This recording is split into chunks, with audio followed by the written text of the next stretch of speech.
Welcome back to the State of Streaming podcast. Today we are talking all about what it takes to win as a streaming TV publisher. We're going to talk about industry table stakes. What ads do you need to have in your ad stack to have not only parity, but to drive performance, to cash in on programmatic dollars, but also to protect the premium?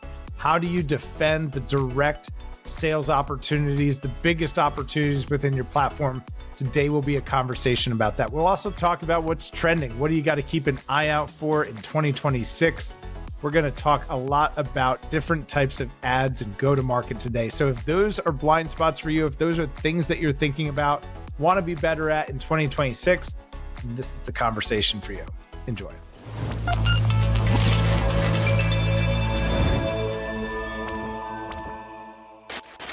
Jean Carucci, the streaming strategy scholar. We are having a very timely conversation. We actually just answered a question on LinkedIn from our friend Nick from the Netherlands about pause ads, and we'll talk about all that great stuff in today's conversation. But welcome to the State of Streaming podcast. Thank you so much for having me. I'm looking forward to it. Absolutely. It's going to be a fun conversation. You've been involved in so much of the go-to-market strategy for a lot of big platforms that we know as consumers, we know, like, and trust, that get talked a lot about in the industry. And I'd love to understand how your career journey led you to that. And then maybe we can get some key lessons from those early understandings that you've pioneered. Would that be a Absolutely fair place to start? Yeah. All right. Sure. Yeah. I started my professional career literally decades ago in traditional big advertising space. So I was on the agency side, working at big agency, Saatchi & Saatchi, on one of their biggest clients, which was Procter & Gamble. And back in those days, account management is what I did. But basically, it was sort of the gatekeeper between the agency and the client, controlling everything from, the strategy to the creative to the media implementation. And, those 5 years where I was at Saatchi on Procter & Gamble really sort of formed the bedrock for the rest of my career. Procter & Gamble has written the book on disciplined marketing approaches. Mm-hmm. And what I learned from that was really that at each step of the advertising journey needs to be really, really intricately involved with research and strategy and consumer insight. And everything that we proposed for our client, we needed to back up with research, with rationale. And then post-campaign, we had to come back and really understand how the effectiveness of it was. So that really sort of was an MBA in and of itself on how to kind of create, strategic, successful advertising. And I was able to take that to a smaller, mid-sized agency working on the bottled water industry once Nest bought the Perrier group, but again, applying that really disciplined, strategic marketing approach there. And truthfully, Tim, I've taken that has been the through line in my career, and had a small stint out in Chicago with a food service agency. Again, still, creating that very disciplined approach. Took a little time off from the corporate world to have my 3 children in 3.5 years. Yeah. Then when I kind of entered back into the sort of personal space, I was then consulting and for a lot of startups and some nonprofits. But really my first foray into the media space, I'll call, is with DirecTV. This is a number of years ago when they were sort of digital and everybody else was analog. Sure. And it kind of allowed me to use that same approach of understanding the marketplace, consumer needs, and how to speak and connect with them for their customer relations and current customer communications. So I did that for about 5 years, but really learned a lot of the ins and the outs of media, from a TV service provider. What are the relationships that we have with networks? What are the relationships we have with agencies and with clients? And really, really fascinating. I was able to kind of segue that into continuing on my media journey to what was then the Discovery networks prior to with them working with Scripps. And when I entered working with Discovery, it was right at sort of the beginning of the streaming timeline.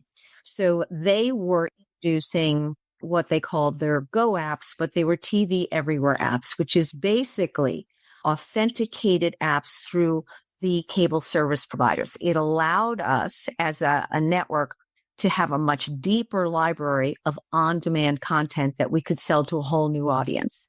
So that was that kind of dipping our toe into the streaming sort of ecosystem.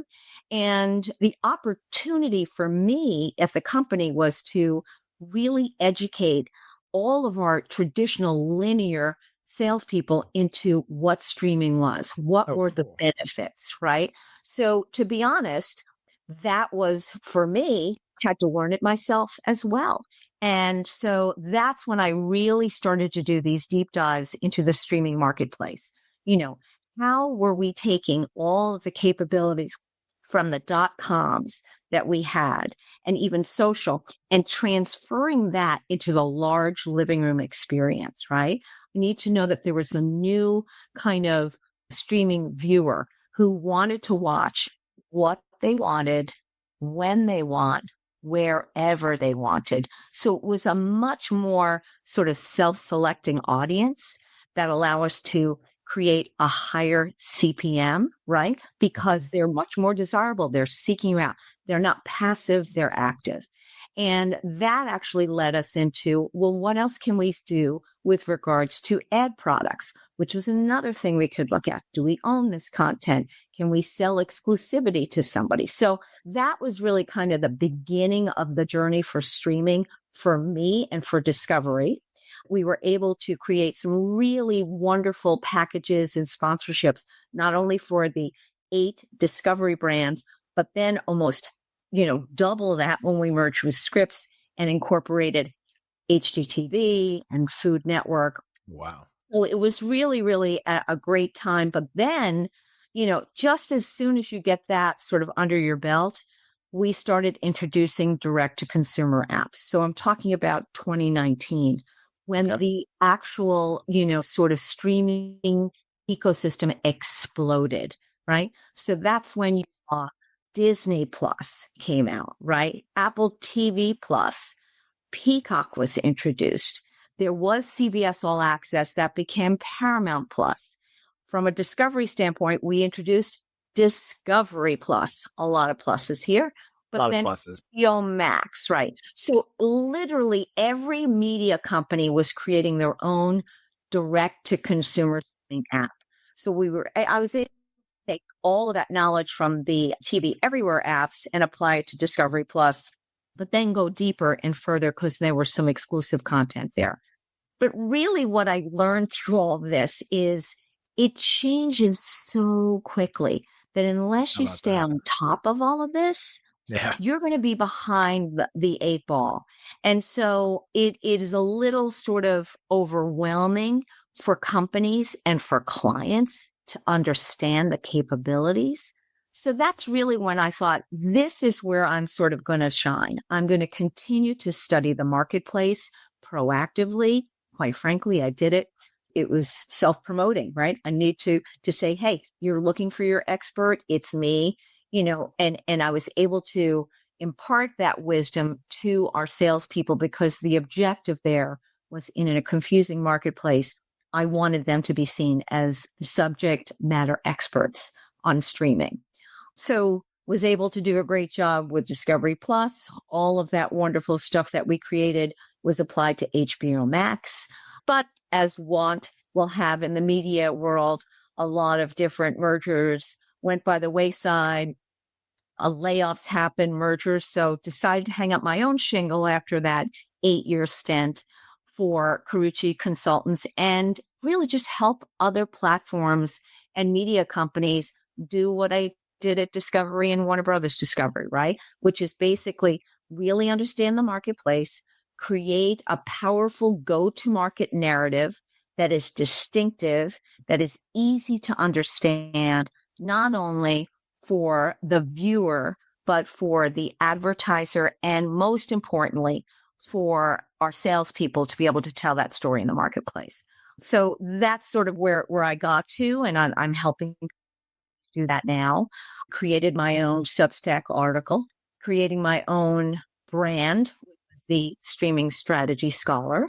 We love. Did that not only, love alliteration, but it really talks to the three pillars of what's important, right? Streaming is one of the most dynamic and all-encompassing sort of term right now, but I think it's important. If you're not understanding streaming, you're not in the media game.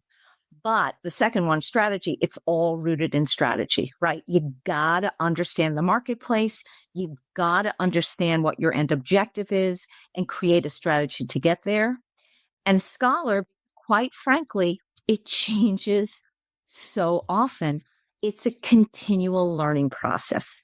And I'm committed to that because as it changes, I want to make sure that I am as educated as I can be so I can impart that to salespeople, to clients, to media companies, to agencies, so they can make informed decisions as they look to expand and grow their businesses. That's perfect. Thank you for giving us that backstory. And I'd love to get into some of the education. Your Substack is brilliant and it's loaded with content. So if you're looking to get up to speed on streaming, it'll be linked close by to this episode. I've already found a ton of value.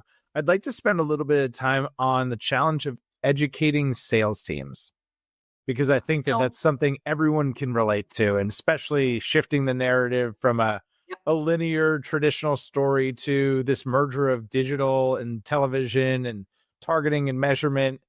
What are the biggest challenges that come with that? And how do you prescribe navigating it? So I think the biggest challenge is the sheer volume of information that's available in the marketplace now. Yeah. I find that it's overwhelming for anybody. I think it's overwhelming for that salesperson who wants to keep up to date, but it's also overwhelming for their clients. So inevitably what happens is when we are faced with so much information, we tend to just shut down. I call it analysis paralysis, right? However, the danger in that is that you are then making decisions that are uninformed. So from an education standpoint, what I've tried to do is to look through a lot of the really important areas I think that people should be informed on, and then pull out and curate on a quarterly basis, basically, what are those trends that you need to be aware of? Who are the new competitors? What are their new capabilities? And how are you as a company responding to it? So if I can break it down to those four things and continue to sort of educate in a way that makes sense and is easy to digest and to talk about to salespeople, I find that they're much more motivated to dive in themselves. Trust me, we should be doing these on a monthly basis with some of our clients because the marketplace changes so often. It's important to educate the salespeople because it's the currency with which we're operating on streaming is different than linear, right?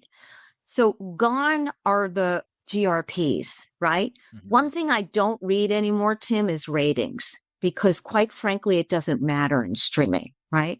I'm looking for subscribers. I'm looking for viewers. I'm looking for the length that you're watching stuff.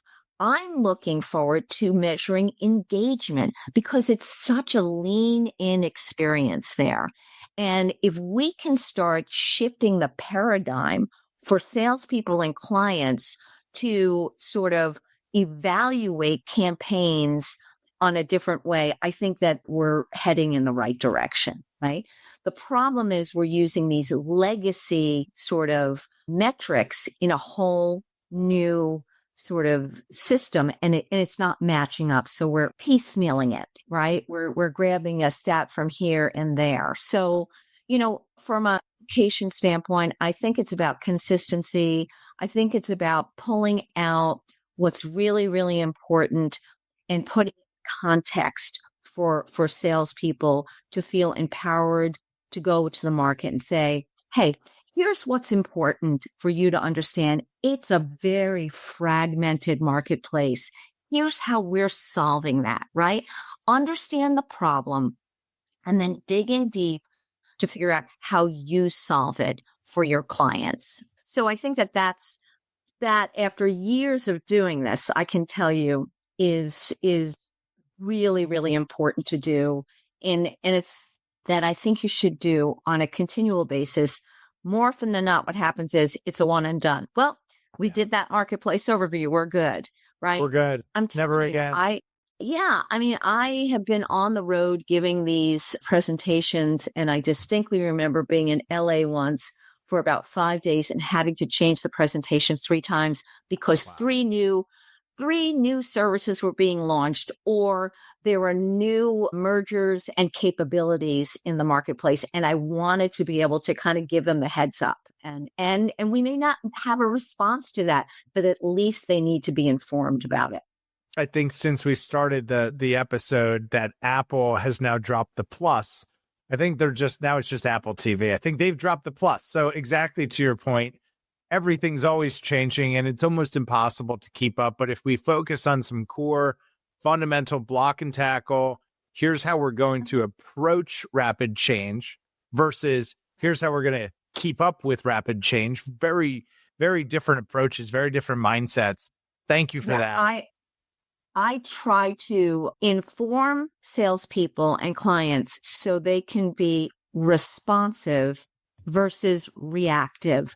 Very different things, to your point. Very different. Right? Responsive is, yep, I've been looking at this. I've been studying it. Here's how I think we need to address it. Reactive is, oh crap, we're late.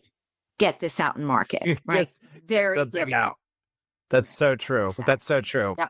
I'd love to spend some time on specifically this Substack article about the streaming ad product scorecard and kind of some of the distinctions between some of the platforms. Maybe we can familiarize the audience with some of the different types of ads, really the table stakes, maybe some of what's gaining momentum.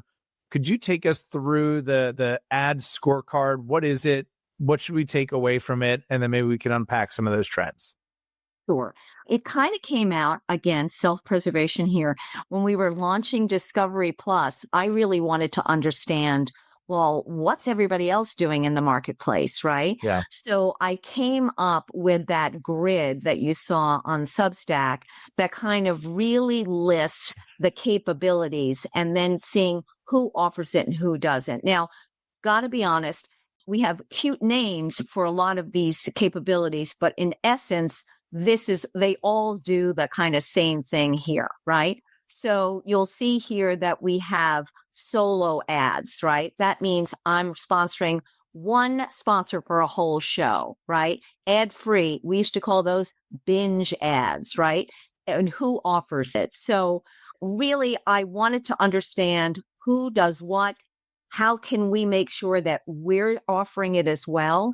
And then this is another one that needs to continually be updated here. And in my article, this is what we're seeing. This first one is what I call the OG direct-to-consumer streamers, right? These are the first ones that kind of entered the marketplace. And then a lot of other ones fell in line. But you'll see that Hulu, Peacock, Discovery Plus, and HBO Max now kind of offer the entire kind of spectrum of ad products or advanced ad products, I can say, for clients. And, some of these require, and you'll see that in my article, that you own the IP, right? To do an ad, you need to own the entire show so you can manage the inventory, right? Others, you need to own your user interface so I can actually have more of a branding presence on there. But before, you talked about table stakes. And I can tell you, I think if you don't have the following 4 ad products in streaming, you're simply not competitive. Okay. And the first would be contextual targeting. So gone are demo targeting, right? Women 18 to 54. It's there. You can target it. Great. And you can target an audience like auto intenders. But what streaming has afforded us is an incredibly deep content library. So how can I align my message and category with a specific kind of content? Not just genre. You can do that. Is it home? Is it food? Is it science? Is it action? Is it adventure? But you can get as specific are, I'm a mattress company and I want to sponsor those shows about people who are redoing their bedroom. You can get that specific. Should you? Probably shouldn't just rely on that from a scale perspective, but that's what contextual advertising does, right? Because research has shown us that consumers, when they're involved in a program, want to see advertising that is aligned with that content. So we're able to do that. The next one we just talked about on LinkedIn, you and I, is pause ads.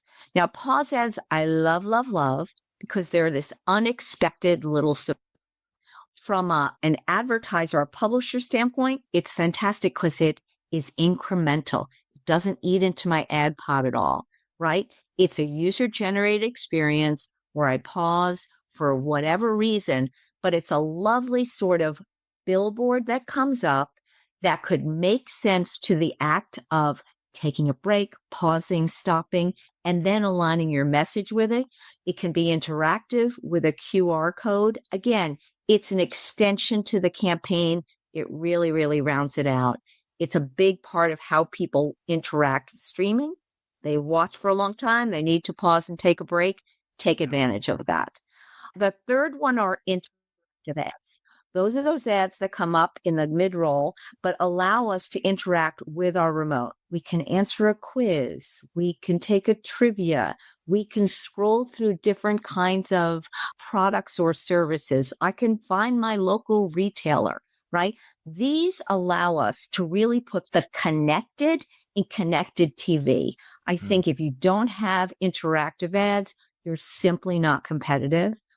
And finally, an extension of interaction is shoppability, right? This idea of increasing the speed to transaction is what clients want. And if we have a way in an ad to allow people to either with a click of remote add it to a cart, scan a QR code, I can buy it right from my phone, some mechanism that's allowing us from a tap to a transaction. It's speeding up. Those days of just increasing brand awareness and be done to the campaign are gone, right? So that really is one of the areas where you should be leaning into. And if you're not as an advertiser, you really should, because you're missing the boat from a connected TV perspective. So those are table stakes. There are three areas that I think have actually gained momentum. The first is prominent home screen placement.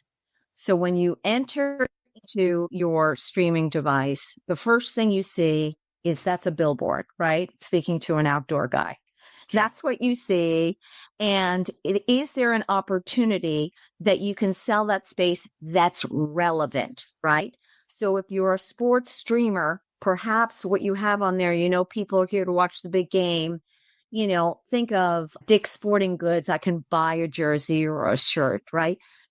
Think about how can you make it make sense on that entire sort of home screen. It's very valuable real estate. And for a lot of platforms that are curating content and may not own the IP, that is something they do own. And we can clearly carve out an area for an advertiser to get noticed, because it's the first thing you see when you turn on your TV. So that is really gaining momentum. The next is sort of exclusive pre-roll ownership. I turn on whatever I've decided to watch, but there is an ad that comes up that I notice right away that perhaps aligns with the content, be it a soccer game, an award show. Think about how you can create sort of exclusive experiences before I even enter the content for a subscriber.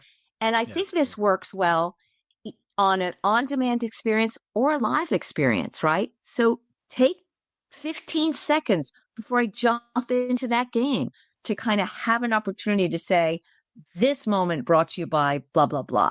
You're really going to get noticed there. Again, make sure it's relevant. And finally, in that same vein, with regard to ad placement, it's that first ad in a pod. It's called a prime pod placement. I'm the very first ad you see in that first ad break. It's really, really valuable, especially when you're watching live TV. You can tend to tune it out, but people remember that. And that's something that you can carve out and get attention, right? With so much opportunity out there. So it's prominent home placement, any kind of pre-roll, quick, alignment, and then that prime pod. And I see that even some of the fast channels are doing these prime placements. They're curating their own list, but you get to have that first placement there. And that's gained a lot of momentum as well. Excellent. Thank you for that. Really helpful to hear all of those things, the trends, the table stakes, kind of how it all comes together. I'm curious how much of that is available programmatically. Is a lot of this still controlled and kind of done on a direct basis? Which opportunities make sense for which activation types, do you think? So I think that most of this is available programmatically, and that's now pause ads and interactive ads as well, which is great. So it becomes a little bit more accessible. The ones I think I would advise clients to do on a direct basis are any sort of ownership, like those solo ads, right? If you really want to be associated with one series or content, you've got to do that directly through an IO. That kind of alignment is just, you guarantee it more. You can do any kind of really custom work around that. Think of a custom pre-roll I would do as a direct IO. But the good news is most of these are now becoming available programmatically. So what that does is it really democratizes the playing field. So you don't need a $500,000 budget in order to dive in and be part of the streaming ecosystem. And I think that that's going to open up a lot of doors, especially for local advertisers, because sometimes you don't have that kind of dollar amount to put behind it. But by making it available programmatically, by making it available to be sold on a DMA basis versus national, really does help as well. And you can do all of the ones that I just mentioned on a local as well as national basis. Wow. It sounds like there are follow-on conversations for us to have. There's probably a webinar or two along the way. There's a lot here, Jean. For folks that want to learn more, connect with you, continue to stay in the know, where should they go? Give them the socials, give them the website. Where should everybody go to connect and stay in touch? Sure thing. So by all means, reach out to me on LinkedIn and follow me there. I'd love for your listeners to subscribe to the Streaming Strategy Scholar Substack article. A lot of what we just talked about today with regards to the ad product scorecard is there. I dive into it even deeper and kind of break down who the platforms and the powerhouses and fast channels are. I try to touch on a lot of this sort of deep dives into how to access the streaming ecosystem. So that would be great. And I'd love to sort of help you out if you're a client that is looking for help in creating a powerful go-to-market story. That's what I love to do. I love to dive in and see where you are versus the competition and really map it out. So you can reach out to me at carucciconsultants.com. Reach out on Substack or LinkedIn. I'm one of those geeky, I see a pause ad and I'm thrilled and I take a picture. I see an interactive ad. You and me both. He's doing that. I'm adding things to our cart. I love turning on my TV to see who's in that prominent position there, and it gets my sort of wheels flowing there. So yeah, I love it. I think that it is constantly changing. I can't wait to see what this next iteration holds. And I'm super happy that I'll be part of it. We're super happy that you'll be a part of it, and we look forward to being a part of it with you. Jean, thanks for being here. Thank you so much, Tim. I've enjoyed it. Same. And if you found this conversation to be helpful, please share it with a colleague, share it with a client, and start a conversation today. Make sure to subscribe, smash that like, follow, share button wherever you're listening, and we'll see y'all next time.